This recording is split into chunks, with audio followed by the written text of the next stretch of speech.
कपिल सिब्बलांचा युक्तिवाद जोरात होता। सिब्बलांनी सगळ्यांचीच पिसं काढली। शिवसेना पक्षचिन्ह शिंदेंकडून ठाकरेंकडे जायला लागलंय का? सध्या महाराष्ट्रात सुरू असलेली ही चर्चा। ठाकरेंच्या शिवसेनेचे वकील कपिल सिब्बल आणि देवदत्त कामत यांनी सुप्रीम कोर्टात जोरदार युक्तिवाद केला। शिंदेंच्या आमदारांना पात्र ठरवण्याचा निर्णय चुकीचा आहे, त्यामुळे त्यांना अपात्र ठरवा आणि पक्षचिन्ह उद्धव ठाकरेंना परत द्या किंवा ते गोठवून टाका, अशी मागणी ठाकरेंच्या या वकिलांकडून करण्यात आली आहे। त्यामुळे आता सुप्रीम कोर्ट यावर काय निर्णय घेतं याकडे सगळ्यांचंच लक्ष लागलंय। पण शिवसेनेच्या या संघर्षासोबतच महाराष्ट्रातल्या आणखी एका पक्षाचं पक्षचिन्हाचं प्रकरण सुद्धा सुप्रीम कोर्टात प्रलंबित आहे। तो पक्ष म्हणजे राष्ट्रवादी काँग्रेस। 2023 मध्ये राष्ट्रवादी काँग्रेसमध्ये फूट पडली आणि अजित पवारांसोबत राष्ट्रवादीचे आमदार गेले। त्यानंतर निवडणूक आयोगानं राष्ट्रवादी काँग्रेस हे पक्षाचं नाव आणि घड्याळ हे चिन्ह अजित पवार गटाला दिलं। ह्यालाच शरद पवार गटाकडून सुप्रीम कोर्टात आव्हान देण्यात आलं। शिवसेना पक्ष चिन्हाबाबत निकाल आल्यानंतर राष्ट्रवादीच्या प्रकरणात निकाल दिला जाईल असं सुप्रीम कोर्टाकडून सांगण्यात आलंय। त्यामुळे जर सुप्रीम कोर्टाचा निकाल ठाकरेंच्या बाजूने लागला तर तोच निकाल पवारांच्या बाबतीत सुद्धा येऊ शकतो, अशा चर्चा व्हायला लागल्या। पण तसं झालं नाही तरी राष्ट्रवादी पक्षचिन्हाबाबतचा निकाल हा शरद पवारांच्या बाजूने जाऊ शकतो, असंही तज्ज्ञांचं मत आहे। याचं महत्त्वाचं कारण म्हणजे राष्ट्रवादीची पक्षघटना। शिवसेनेच्या बाबतीत ठाकरे गटाची पक्षघटना योग्य नसल्याचं कारण निवडणूक आयोगानं दिलं होतं, पण राष्ट्रवादीच्या पक्षघटनेच्या बाबतीत शरद पवार गट जास्त उजवा ठरत असल्याचं म्हटलं जात आहे। ह्या मागची नेमकी कारणं काय? राष्ट्रवादीच्या पक्षचिन्हाचा निकाल शरद पवारांच्या बाजूनं का लागू शकतो, पाहूयात या व्हिडिओमधून। नमस्कार, मी शार्दूल आणि तुम्ही बघताय बोल भिडू। सगळ्यात आधी राष्ट्रवादीच्या पक्षचिन्हाबाबतचं प्रकरण आणि त्याची सध्याची स्थिती थोडक्यात बघूयात। 30 जून 2023 ला राष्ट्रवादी काँग्रेसमध्ये फूट पडली। अजित पवारांसोबत आलेल्या गटानं निवडणूक आयोगाकडे election symbols reservation and allotment order 1968 मधील परिच्छेद 15 अंतर्गत याचिका दाखल केली। त्यात अजित पवार गटाने स्वतःला खरी राष्ट्रवादी काँग्रेस असल्याचा दावा केला आणि पक्षाचं नाव आणि घड्याळ चिन्ह मिळण्याची मागणी निवडणूक आयोगाकडे केली। 2 जुलै 2023 ला अजित पवार गट तत्कालीन शिंदे फडणवीस सरकारमध्ये सामील झाला आणि अजित पवारांसह इतर नेत्यांनी मंत्रिपदाची शपथ घेतली। यानंतर आयोगानं शरद पवार गटाला कारणे दाखवा नोटीस बजावली। 7 महिन्यांच्या सुनावणीनंतर 6 फेब्रुवारी 2024 ला आयोगानं अजित पवार गटालाच खरी राष्ट्रवादी मानून पक्षाचं नाव आणि घड्याळ हे चिन्ह दिलं। आता ज्याप्रमाणे शिवसेनेच्या बाबतीत पक्षचिन्ह देताना निवडणूक आयोगानं विधिमंडळातील बहुमत हा निकष लावला, तोच निकष निवडणूक आयोगानं राष्ट्रवादीच्या बाबतीत सुद्धा लावला होता।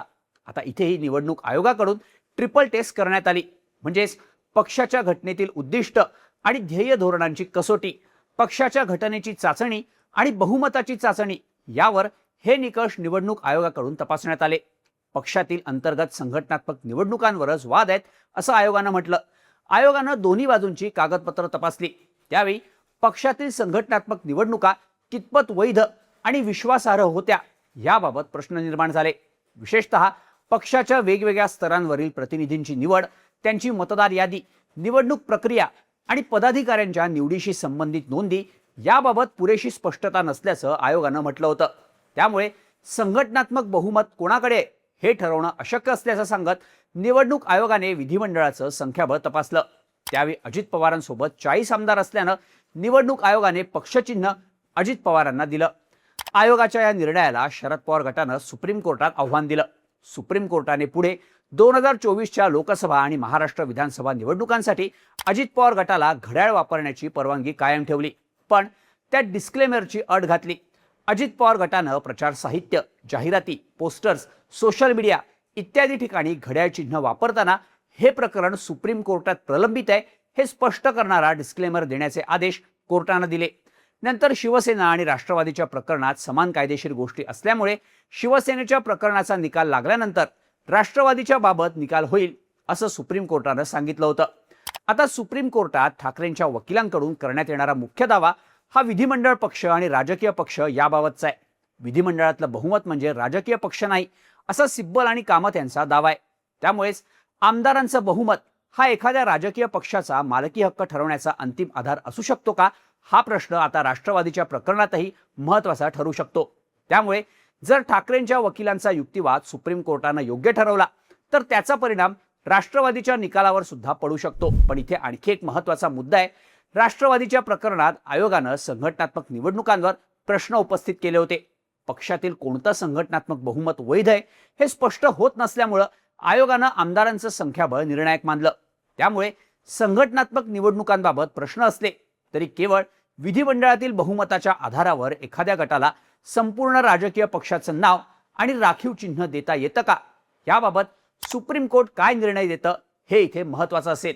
पण राष्ट्रवादीच्या बाबतीत काही गोष्टी या शिवसेनेपेक्षा वेगळ्या असल्याचं सुद्धा समोर येतं.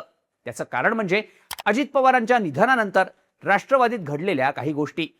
28 जानेवारीला अजित पवारांच्या अकाली निधनानंतर 26 फेब्रुवारीला सुनेत्रा पवार यांची पक्षाच्या राष्ट्रीय अध्यक्षा म्हणून निवड करण्यात आली.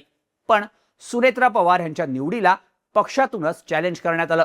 9 जुलै 2026ला राष्ट्रवादीचे ज्येष्ठ नेते आणि पक्षाचे माजी राष्ट्रीय सचिव सच्चिदानंद सिंह यांनी सुनेत्रा पवार यांच्या राष्ट्रीय अध्यक्षपदाच्या निवडीवर मुख्यतः पक्षघटनेतील निवडणूक प्रक्रियेचं पालन झालं नाही असा आक्षेप घेतला.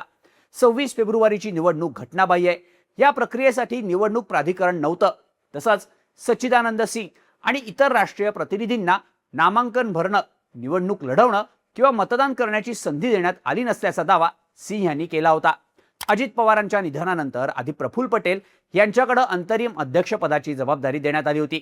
17 फेब्रुवारी 2026ला निवडणूक आयोगाला पक्षाकडून सुधारित घटना देण्यात आली, ज्यामध्ये नव्यानं राष्ट्रीय अध्यक्ष निवड होईपर्यंत प्रफुल्ल पटेल जे पक्षाचे राष्ट्रीय कार्याध्यक्ष आहेत त्यांच्याकडे राष्ट्रीय अध्यक्षपदाचे अधिकार असतील असं नमूद करण्यात आलं होतं.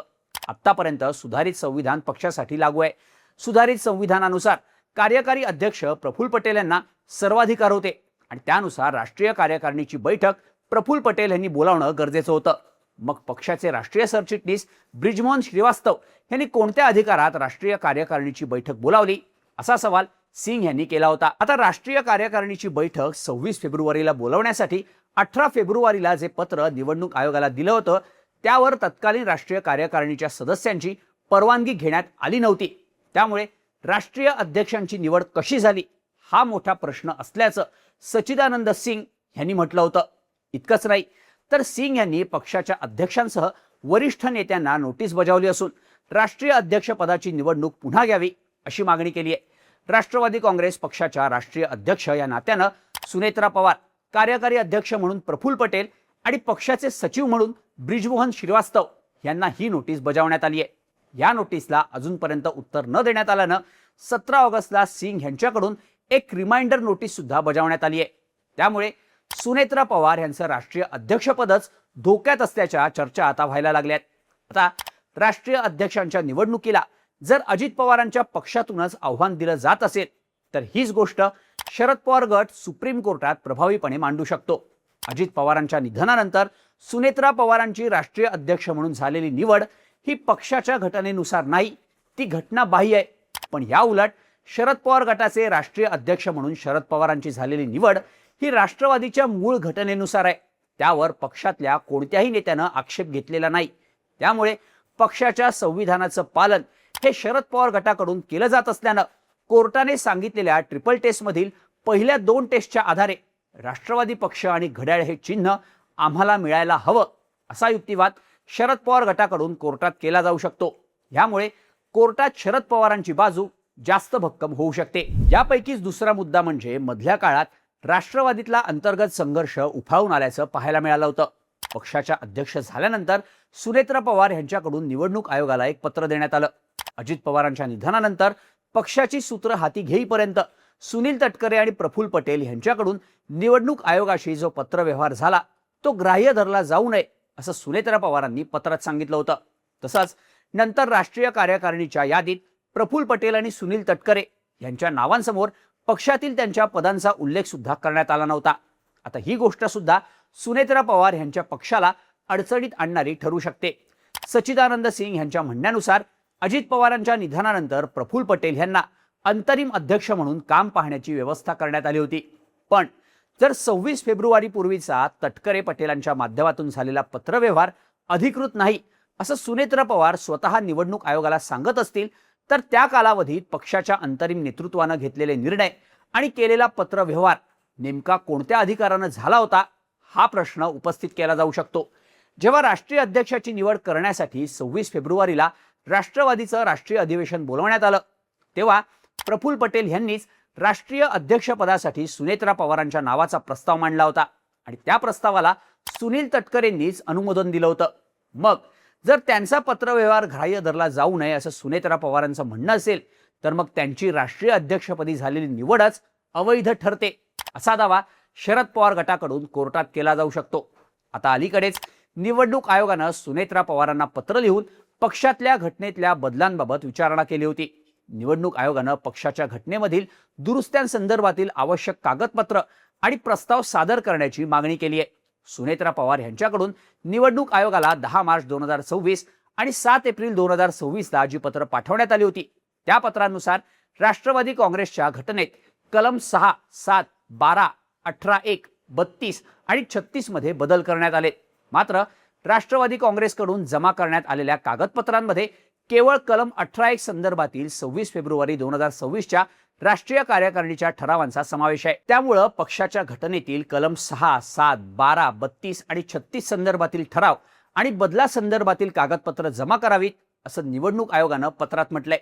निवडणूक आयोगानं सुनेत्रा पवारांना पाठवलेल्या पत्रात 26 फेब्रुवारी आणि 10 मार्च रोजी केलेल्या पत्रव्यवहाराचा संदर्भ दिलाय। या पत्रांमध्ये त्यांनी पक्षाची नव्यानं सादर करण्यात आलेली घटना ग्राह्य धरू नये अशी विनंती केली होती।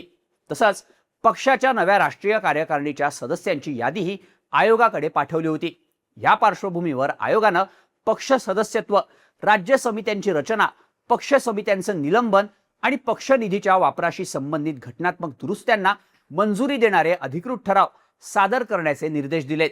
आता निवडणूक आयोगानेच आपल्याकडे अधिकृत कागदपत्रांची पूर्तता झाली नसल्याचं सांगत जर पक्षाच्या अध्यक्षांना पत्र पाठवलं असेल तर हा मुद्दा सुद्धा शरद पवार गट कोर्टात उचलू शकतो। याच सगळ्या कारणांमुळे पक्ष चिन्हाच्या लढाईत शरद पवार गट वरचढ ठरू शकतो असं म्हटलं जात आहे। थोडक्यात शिवसेना पक्ष चिन्हाच्या बाबतीत सुप्रीम कोर्टाचा निकाल काहीही असला तरी राष्ट्रवादीच्या बाबत निर्णय घेताना कोर्टाकडून या सगळ्या तांत्रिक मुद्द्यांचा विचार केला जाऊ शकतो, ज्यामुळे सुनेत्रा पवार यांच्या राष्ट्रवादीच्या अडचणी वाढून त्यांच्या हातून पक्ष चिन्ह जाऊन शरद पवार डाव मारू शकतात असं आता बोललं जात आहे। आणि या सगळ्याला अजित पवारांच्या निधनानंतर राष्ट्रवादीत घडलेल्या गोष्टीच कारणीभूत असू शकतात असंही म्हटलं जात आहे। या सगळ्याबद्दल तुम्हाला काय वाटतं? खरंच सुप्रीम कोर्टात राष्ट्रवादीचं पक्षचिन्ह हे शरद पवारांकडे जाऊ शकतं का? ह्याबद्दलच्या तुमच्या प्रतिक्रिया कमेंट करून नक्की सांगा आणि अशाच माहितीपूर्ण व्हिडिओजसाठी बोल भिडूच्या YouTube चॅनलला सबस्क्राईब करायला विसरू नका।